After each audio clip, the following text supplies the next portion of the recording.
Hello students, क्या आपको पता है non homogeneous system of linear equations क्या होते हैं, उनको हम कैसे सॉल्व करते हैं? चलिए देखते हैं। सिस्टम ऑफ लीनियर इक्वेशंस के दो टाइप्स होते हैं, एक होता है नॉन होमोजेनियस और एक होता है होमोजेनियस। यहाँ पर अभी हम नॉन होमोजेनियस को समझते हैं, होमोजेनियस को हमारे नेक्स्ट शॉर्ट में कंटिन्यू करेंगे। तो non homogeneous system of linear equations क्या होता है? ऐसे सिस्टम ऑफ लीनियर इक्वेशंस जिसमें जो हमारे पास में कॉन्स्टेंट्स होते हैं राइट हैंड साइड पर वो क्या होना चाहिए? नॉन जीरो होना चाहिए। तो उसे हम बोलेंगे non homogeneous system of linear equations.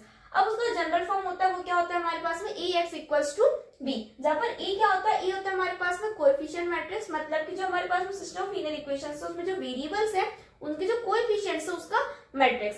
Then उसके बाद एक्स क्या होता है? एक्स होता है हमारे पास में column matrix of the variables and B हमारे पास में होता है column matrix of the constant, जो हमारे पास यहाँ पर राइट हैंड साइड में होता है उसका कॉलम मैट्रिक्स। अब हम बात करते हैं कि जो हमारे पास non homogeneous system of linear equations होती है उनको हम सॉल्व कैसे करते हैं। देखिए हमारे पास में तीन टाइप्स ऑफ क्वेश्चंस आते हैं। एक आता है कि हमें हमारे पास जो अननोन वेरिएबल्स है उनकी वैल्यूज को फाइंड करनी है।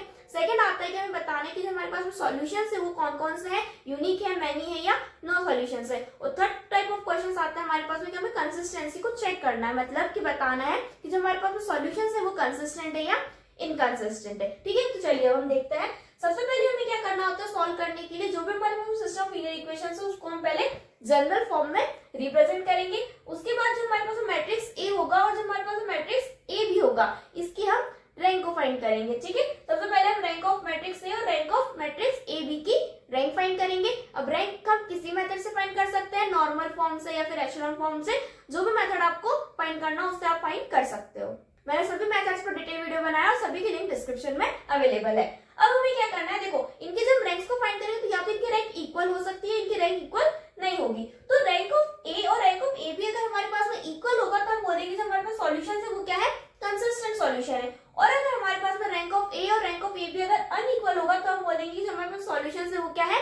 इनकंसिस्टेंट है। अब जब हमारे पास सॉल्यूशंस कंसिस्टेंट होते हैं तो क्या करना होता है? आर और एन की वैल्यूज को भी चेक करना होता है। आर और एन क्या होता है? आर होता है हमारे पास में रैंक, एन क्या होता है? जो हमारे पास वेरिएबल्स है, जितने भी हमारे पास अननोन वेरिएबल्स होते हैं उतने हमारे पास में एन होता है। अब इनकी वैल्यूज अगर हमारे पास में बराबर आएगी तो हम बोलेंगे जो हमारे पास सॉल्यूशंस है वो क्या है?